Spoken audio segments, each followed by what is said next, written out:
Hello everyone.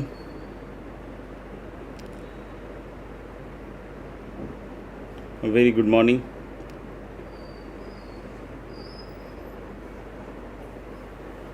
Last class में मेरे ख्याल से we are watching two classic integrals right.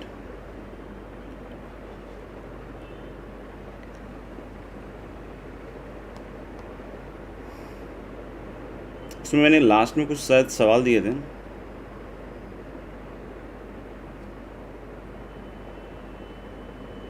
Exactly याद नहीं आ रहा लेकिन लग रहा है 3-4 सवाल दिए थे मैंने. ठीक है ना.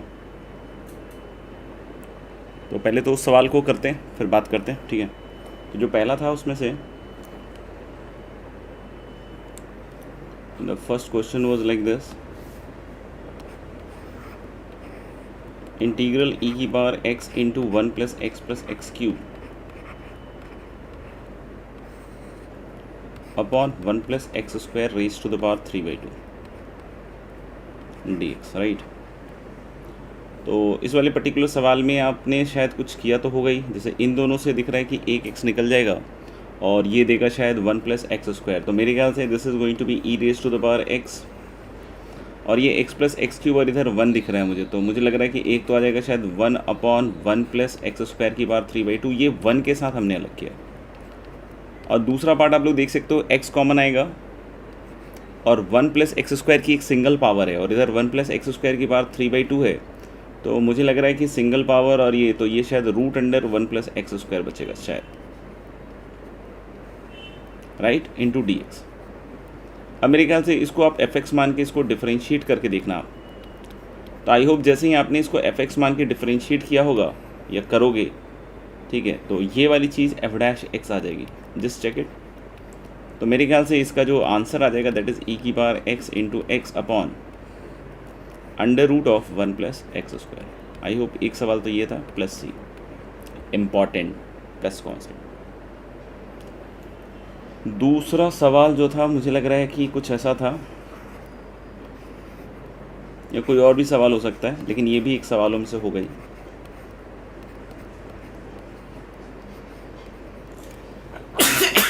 सॉरी ln x और upon plus 1 upon ln square x D x. ये थोड़ा सा अलग फील देगा. जैसे जनरली हम लोग यही करते हैं कि ln x को t मान लेते हैं राइट ताकि e की पावर t बन जाए. तो x equals e raise to the power t सबने किया वही होगा शायद. तो हम लोग बोलेंगे कि e की power t dt will be the dx. आप देख लो यहाँ से dx निकालिएगा तो दिस इज e की पावर t dt राइट. और ये बन जाएगा आपका ln t plus 1 upon T square. अब यहाँ दिक्कत क्या आ रही है. दिक्कत ये आ रही है कि यहाँ पे आप किसी को भी एफ टी मानिए तो दूसरा वाला एफ डैश टी में नहीं बदल रहा. दूसरा वाला बिल्कुल एफ डैश टी में नहीं बदल रहा. ठीक है ना. तो कभी कभी इस तरह के प्रोफाइल्स आते हैं उसको अपन देख लें एक बार. जैसे हमने जो देखा दैट इज ई की power x F x plus F dash x right D x. कभी कभी ऐसा जरूरी नहीं. कभी कभी ऐसा हो सकता है कि इंटीग्रल ई की power x F x minus F double dash x. देख लीजिए. अब बोलोगे सर इसमें क्या करना होता है. यहाँ तो एक एफ है और डैश डैश है. तो एक्चुअली ये इसी प्रोफाइल की अगर बात करें ये इक्वल टू नहीं है. इसको आप चाहें तो यहाँ से इक्वालिटी हटा दीजिए. हम लोग बोल रहे हैं कि there is a separate profile. एक तो ये प्रोफाइल अपन को पता है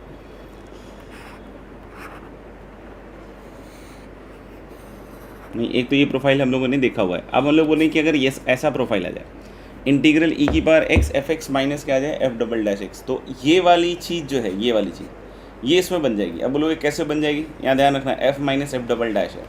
तो ये कैसे बन जाएगी. दिस इज ई की power x F x plus एक एफ डैश एक्स कर दो और एक माइनस एफ डैश एक्स कर दो. I hope it is clear. Minus F double dash x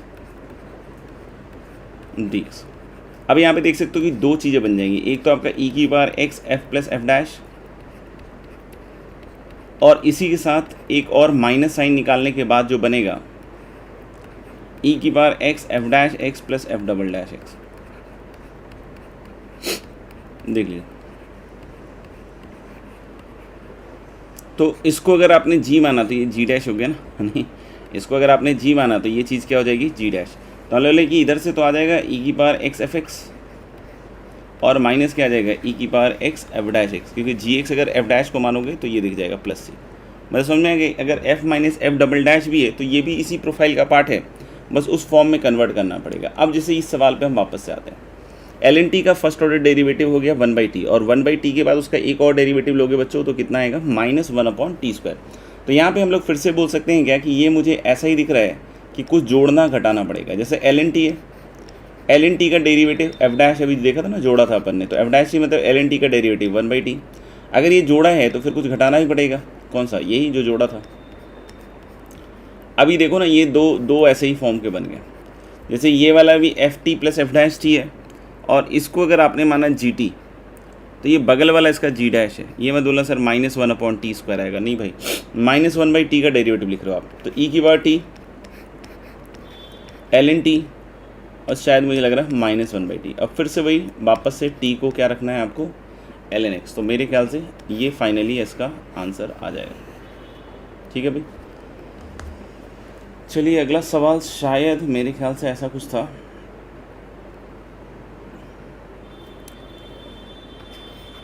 integral sine 4x into e की power tan²x, integral sine 4x into e की power क्या है tan²x। अब बोलोगे कैसे करना है सर, तो दिख रहा है कि tan²x को तो t मानने का एक प्रबल इच्छा है, लेकिन साइन 4x को फिर तो tan x में बदला जा सकता है। बोलोगे कैसे बदला जा सकता है, तो आपको बताया हुआ है, ट्रिग्नोमेट्री का पार्ट है सीधा। चलो देखते हैं, साइन 4x को लिखोगे 2 sin 2x cos 2x। Sign 2x को कैसे लिख सकते हैं, 2 tan x, याद आया, अपॉन 1 + tan²x। ये तो हो गया बेटा साइन 2x, और cos 2x और लिखोगे तो 1 - tan²x और अपॉन 1 + tan²x।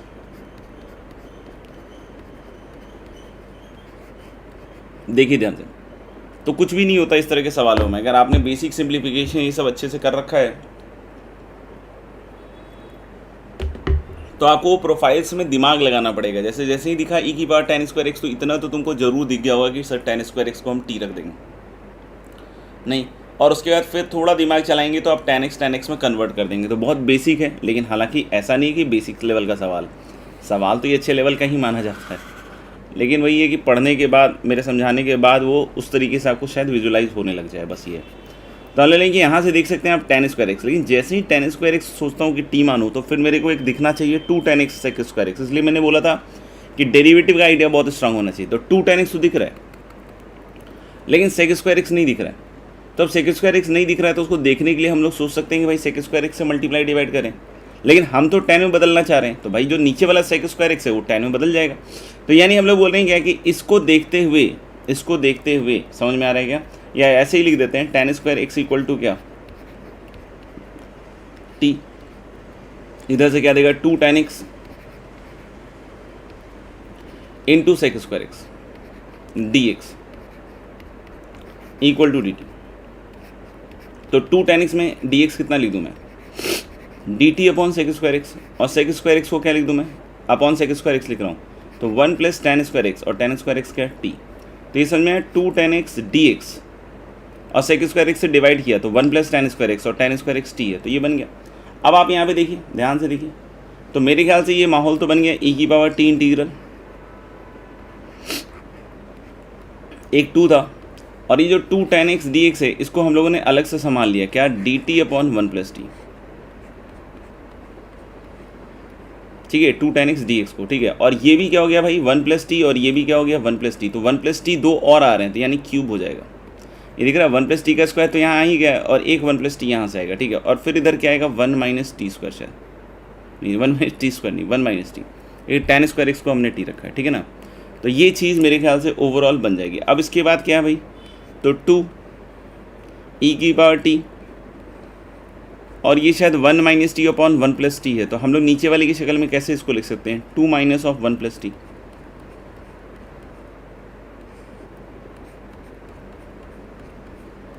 नहीं, अब सीधा सीधा क्या करना है आपको, अलग अलग नहीं, बहुत बार अलग अलग करने पे ज़िंदगी बदल जाती है, देखना ध्यान से।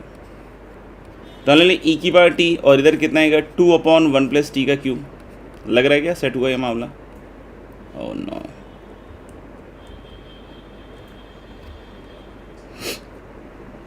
और माइनस 1 + t कटने के बाद नीचे क्या आएगा 1 + t का होल स्क्वायर। तो मुझे लग रहा है कि हो गया है, खेल ख़त्म हो चुका है। इसको पूरे को ft मानिए। तो अगर इसको ft मानेंगे तो ये जो बगल वाला दिख रहा है मुझे, ये मुझे क्या दिख रहा है, शायद f'। तो ये दिख रहा है कि e⁻ft f', तो सीधा सीधा आंसर आ जाएगा इसका कितना, 2 टाइम्स या -2 टाइम्स e⁻t अपॉन 1 + t का होल स्क्वायर। चेक कर लेना यार, बाकी देख लेना आप लोग। और t दोबारे से क्या आ जाएगा, tan²x। तो I hope this is also done. शायद एक और था, पता नहीं, अगर नहीं था तो देख लेना, ये कर लेना खुद से।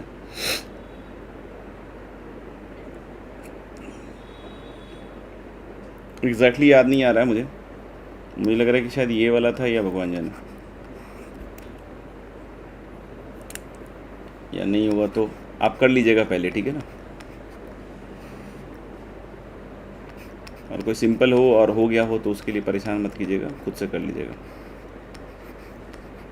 तो शायद ये था, हालांकि आप देखोगे तो ये शायद सीट के किसी इलस्ट्रेशन में भी आपको मिल जाएगा, ठीक है ना। अब यहाँ देखना 1 + x² है, तो नीचे के साथ सिंप्लीफाई करूँगा, जैसे कि मैं बार बार बतला रहा हूँ। तो मैं इसको ऐसे लिख सकता हूँ ना, x² + 1 का होल स्क्वायर। तो क्या आ गया, x⁴ आ गया, एक 1 आ गया, तो एक 1 बच गया, और प्लस 2x² आ रहा है, तो प्लस क्या हो जाएगा 1 - 2x², क्योंकि 1 + 1 2 हो जाएगा और 2x² जाएगा, तो ये बन जाएगा। और इधर आएगा x² + 1 की पावर 5/2। अब इसके आगे मैं बस बोल के छोड़ दे रहा हूँ, बाकी जो भी आंसर है देख लीजिएगा, शीट में भी ये सेम सवाल है, शायद मुझे ऐसा याद आ रहा है इलस्ट्रेशन में, तो वहाँ से भी आंसर मैच करा सकते हैं। ये आप देखोगे ना कि f और f' फाइंड आउट करोगे तो वो शायद बैठेगा नहीं काम इसका। हाँ, लेकिन अगर आप उसमें देखोगे ना कि इस एक को f माने, तो ये आ जाएगा -f'। समझ में आएगा, ये आएगा -f, मतलब ये उसी प्रोफाइल का पार्ट है, e⁻x f - तो जोड़ना घटाना नहीं है, आपको पता है कि इसका आंसर क्या आता है, e⁻x f - अभी लिख के दिखा देना। तो बस -f' निकाल के सीधा आंसर लिख दो, और तो क्या, अगर पहचान लो तो। तो चलिए, ये तो शायद था मेरे लास्ट वाले क्लास का शायद सवाल, ठीक है ना। और कुछ अगर रह गया हो तो खुद से कर लीजिएगा, ऐसा कुछ खास होगा नहीं मुझे लग रहा है। Next is integrals of the type. ये भी एक इम्पॉर्टेंट टाइप है, हालांकि बच्चे कर लेते हैं। e⁻ax sin bx + c dx और e⁻ax cos bx + c dx।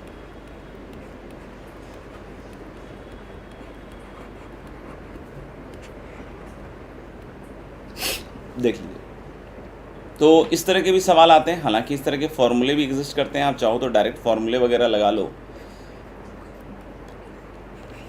लेकिन मैं ऐसा रिकमेंड नहीं करता हूँ, क्योंकि बहुत सारे फॉर्मूले ऑलरेडी याद रखने के लिए अगर वही याद कर लो बहुत ज़्यादा है। और साथ ही साथ ये भी कर सकते हो, तो शीट में होगा इसका फॉर्मूला, आप उसको याद कर सकते हो, ठीक है ना। दूसरा क्या है कि इसको कैसे करेंगे, ठीक है। तो मैं इसमें एक a और b की वैल्यूज़ लेके एक करके दिखा देता हूँ, ठीक है। बाकी करना वैसे ही पड़ेगा, और बाकी आप खुद से भी ट्राई करोगे तो आपको भी समझ में आ जाएगा, अच्छा सर ऐसे ही तो करते हैं और क्या करेंगे। जैसे मान लो लिखा हुआ है e⁻2x, a की वैल्यू 2 ले लेते हैं, b की वैल्यू 3 ले लेते हैं, और c 0 ले लेते हैं। मान लो तुमको लेना कोई और, तुम और भी ले सकते हो। मान लो ऐसा integral e⁻2x sin 3x dx। तो एक मेथड तो डायरेक्टली दिख रहा है कि हम बाई पार्ट्स लगा ही दें, नहीं लगा दें। जैसे लगा कि इंटीग्रेशन हो जाएगा किसका, इसको क्या मानोगे, 8 है तो t, ये शायद फर्स्ट लोगे शायद, और ये सेकंड लोगे शायद, नहीं देख लेगा। तो first as it is into integral of second minus integration sign, ठीक है। पहले का डेरिवेटिव तो ये हो जाएगा cos 3x इंटू 3, और इसका integral that is e⁻2x/2। Check करो आप, तो मेरे ख्याल से ये चीज़ आपको दिख गई होगी कि ये इस तरीके से बनाएगा फॉर्मेट, राइट। अब उसके अगला हम लोग सोच सकते हैं क्या कि अच्छा 2x sin 3x था तो 2x cos 3x हो गया, तो यानी कि यही बाई पार्ट्स एक बार और लगा देते हैं, यही बाई पार्ट्स एक बार और लगा देंगे तो क्या मिलेगा, देखना आप, आई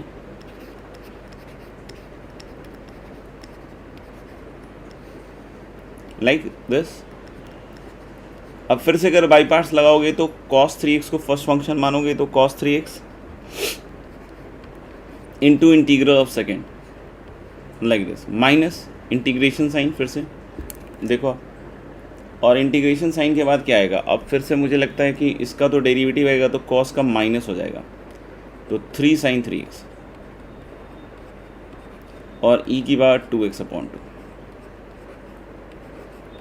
तो आप देख सकते हो कि अल्टीमेटली फिर से घूम फिर के वही SHM करते करते नहीं आई आ गया, सोचो। तो हम लोग बोल सकते हैं this is going to be I equals to e की बार 2x sin 3x/2 माइनस क्या होगा 3/4 e की बार 2x cos 3x और माइनस 9/4 क्या आई। अब इसको इधर ले आओगे तो ये कितना आ जाएगा, किसी को c लिखना हो तो c अपन बाद में लास्ट में लिख सकते हैं, तो i इधर लाओगे तो ये बन जाएगा, एंड दिस इज e की power 2x sin 3x/2 minus 3/4 cos 3x। देख लो, और फिर आप फाइनली क्या कर सकते हो, 4/13 से मल्टीप्लाई कर दो। So what you will get is e की बार 2x/13 और 4 से अंदर ले जाओगे तो 2 sin 2x minus 3 cos 3x, और फाइनली हम लोग बोल रहे हैं वही कॉन्स्टेंट ऑफ क्या यूज़ कर सकते हैं आप, इंटीग्रेशन। तो इस तरीके से आप देख सकते हैं कि अगर साइन कॉस वाला कोई भी अगर रहता है कि e की बार 2x sin 3x रहे, चाहे e की बार 2x cos 3x रहे, आप इस तरीके से कर सकते हो। मेथड 2 में हम लोग क्या कर रहे हैं, ऑब्जर्वेशन कर रहे हैं। ऑब्जर्वेशन क्या कर रहे हैं, देखो कि फाइनली अगर इस तरह का कोई फॉर्मेट है e की बार 2x sin 3x या e की बार 2x cos 3x या e की बार 1 sin bx plus c cos bx plus c या कोई भी साइन कॉस का फंक्शन, मतलब दोनों भी हो जाए, तो अल्टीमेटली होगा क्या, जब बाई पार्ट्स लगाओगे तो अगर साइन ओरिजिनली था कॉस में बदलेगा, और कॉस अगर ओरिजिनली था तो साइन में बदलेगा। यानी कि आप देखोगे बार बार वही फंक्शन रिपीट होंगे, जैसे साइन था तो कॉस, कॉस का फिर साइन। यानी जो फाइनल आंसर होगा, यानी जो दोस्त फाइनल आंसर होगा इसमें साइन और कॉस दोनों होंगे, नहीं फाइनल आंसर में साइन भी होगा और कॉस भी होगा। ये बात समझ में आती है क्या, कॉस अगर ओरिजिनली था तो फिर कॉस का साइन फिर साइन का कॉस, यानी फाइनल साइन और कॉस दोनों होगा। यानी मैं क्या कह सकता हूँ कि मेथड 2 में मैं सिंपल सी बात रख रहा हूँ, ठीक है ना, बहुत ही सिंपल सी बात रख रहा हूँ, एकदम प्लेन, कि अगर इंटीग्रल क्या लिखा हुआ है दोस्त, e की पावर 2x sin 3x, यही कर रहे थे अभी, यही था, देखें एक बार। तो ले e की बार 2x sin 3x लिख रहे हैं, तो मैं क्या कह रहा था कि इसका जो है इंटीग्रेशन हम डायरेक्टली बोल सकते हैं कि this must be of the form e की power 2x a sin 3x b cos 3x, क्योंकि दोनों प्रेजेंट होंगे। अगर cos भी रहता है या cos 3x भी रहता तब भी मैं ऐसे ही लिखता, a और b दोनों केस में अलग अलग आ जाएंगे, और plus constant of integration. Final answer इसी फॉर्मेट में आएगा, इस बात से अपन तर्क सम्मत है नहीं कि साइन का कॉस, कॉस का साइन होना तो यही आना है, और e की पावर 2x ओवरऑल सबसे क्या हो जाएगा बाहर। तो अब क्या करना है, a और b निकालने के लिए दोनों साइड, a और b निकालने के लिए क्या करेंगे, दोनों साइड डिफरेंशिएट करते हैं, तो करो e की पावर 2x sin 3x, और इधर क्या आएगा दोस्त, e की पावर 2x a और sin 3x का क्या आएगा 3 cos 3x minus b 3 sin 3x। सोच लो कैसे आया वो, cos 3x का sin 3x और 3, cos 3x का माइनस sin 3x और 3, और प्लस e की पावर 2x का 2 e की power 2x into a sin 3x plus b cos 3x। a और b निकालने वाले हैं, देखिएगा ध्यान से। अब हम लोग बोल सकते हैं क्या कि ये देख सकते हो कि e की पावर 2x धड़ल्ले से कटेगा। अब दोनों साइड कोफिशिएंट कंपेयर करेंगे, तो sin 3x का दोस्त देख लो इधर 1 लेफ्ट हैंड साइड में, और इधर कितना आ रहा है माइनस 3b और प्लस 2a, मतलब this is 2a minus 3b, simultaneous equation बनेगा दोस्त। और फिर दूसरी साइड से क्या बनेगा, cos 3x वाले का तो इधर 0 हो गया, और इधर क्या बनेगा 3a cos 3x वाला देखो, और प्लस 2b, नहीं यानी यहाँ से b क्या आएगा, b आएगा -3a/2। भाई साइमल्टेनियस इक्वेशन सॉल्व करना है, और अगर यहाँ रखते हो तो आप 2a -3 भी करोगे तो +9a/2 इक्वल टू है। So what is a I hope is 2/13 and what is b -3/13। अब देख सकते हो कि जब आप a और b यही रखोगे तो वही रिजल्ट आएगा जो लास्ट टाइम आएगा, 13 बाहर आ जाएगा और 2 sin 3x और माइनस क्या आ जाएगा 3 cos 3x। तो आपको समझ में आ गया मेथड 2 कैसे करना है कि फाइनल इसी फॉर्म का होगा। इनफैक्ट यहाँ sin 3x और cos 3x का ही फंक्शन होता, तब भी आपको ये लिखना होता, क्योंकि सब उल्टे पुल्टे होके सब sin cos करेंगे तो अल्टीमेटली इसी फॉर्म में उसका फाइनल आंसर आना ही पड़ेगा। ठीक है ना, देख लीजिए।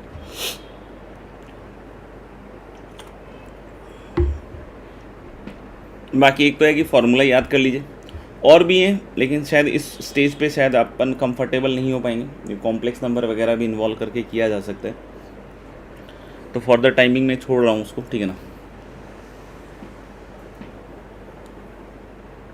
आगे हम लोग बढ़ते हैं। मेरे ख्याल से 2 टेक्निक हम लोगों ने देख लिया। पहला तो क्या देख लिया, ऑब्वियस सी बात है, देख लिया जो देख लिया, वही सब्स्टिट्यूशन कॉमन सेंस, और दूसरा क्या था,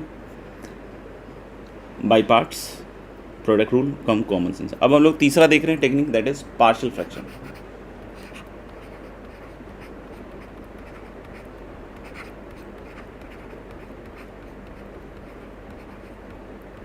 ठीक है, पार्शियल फ्रैक्शन पहले तो हम समझते हैं पार्शियल फ्रैक्शन। तो हम लोग बोलें कि इस तरह के फंक्शंस बहुत आते हैं, मतलब बहुत आते हैं, मतलब आते हैं, बहुत तो क्या बोलूँ, आते हैं। कि मान लो ऐसा दिया हुआ है इंटीग्रेंड fx अपॉन gx, और जहाँ हम लोग बोल रहे हैं कि fx and gx are both polynomials. कोई बोले सर रेशनल फंक्शन, हाँ बेटा बिल्कुल सही है, आपने पहचाना, ये भी बहुत अच्छी बात है, आर बोथ पॉलिनोमियल्स।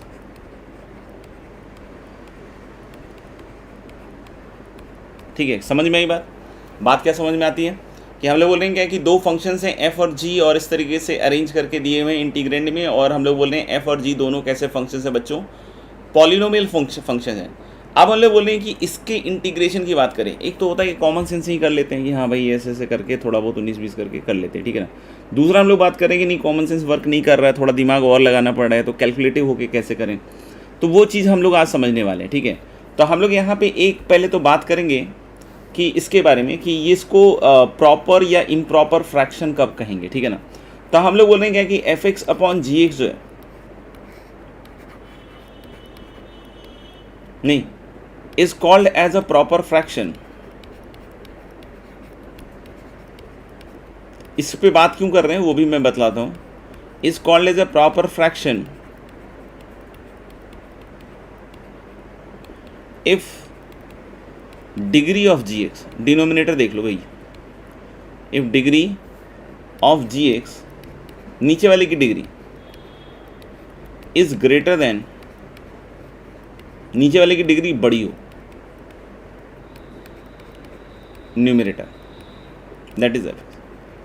हम लोग fx अपॉन gx को प्रॉपर फ्रैक्शन कब कहा जाता है बच्चों, प्रॉपर फ्रैक्शन तब कहा जाता है जब डिग्री जो है, किसकी डिग्री, gx की डिग्री जो है, यानी डिनोमिनेटर की जो डिग्री है वो fx से क्या हो, बड़ी हो, तब हम लोग क्या कह सकते हैं, this is called as what, proper fraction. But if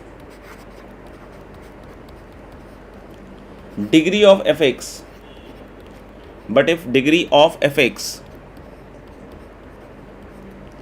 is greater than or equal to,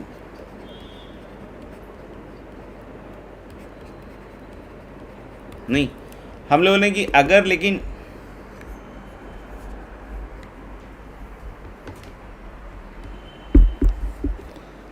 but अब हम लोग कह रहे हैं कि but if degree of fx is greater than और equal to degree of gx,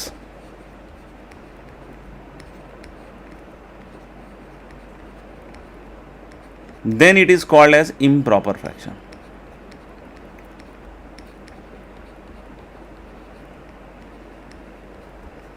Then it is called as improper fraction.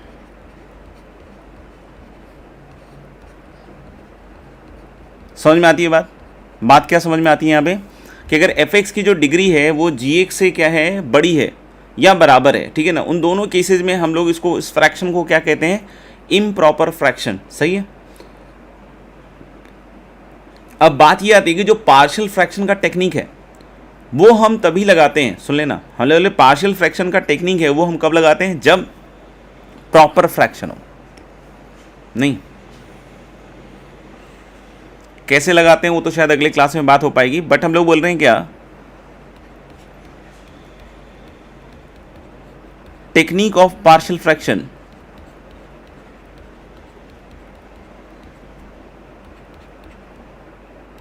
Is applied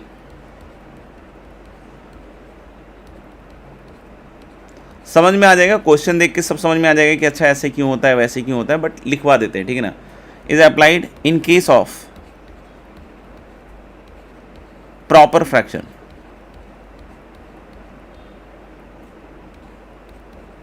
अब बोलोगे फिर इम्प्रॉपर फ्रैक्शन में क्या छोड़ दे क्या सवाल, नहीं भाई फोड़ दें, कैसे वो सुनेंगे। In case of improper fraction first divide two make proper.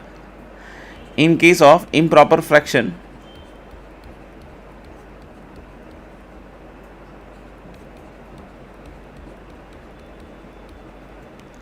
First divide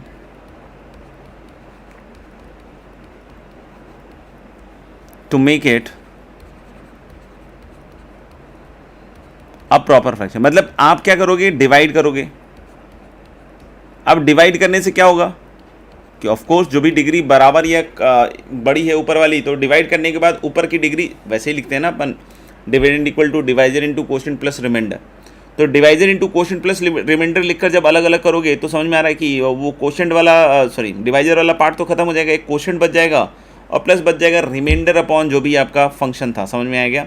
तो ऑफकोर्स रिमाइंडर की जो डिग्री है वो नीचे वाले से क्या होगी, कम होगी, तो वो प्रॉपर फ्रैक्शन में बदल जाएगा। तो इस तरीके से हम लोग पहले तो यहाँ बात करते हैं और आज यहाँ तक रहने देते हैं, फिर अगली क्लास में अपन देखते हैं कि किस तरीके से पार्शियल फ्रैक्शन के हिसाब से तोड़ा जाता है।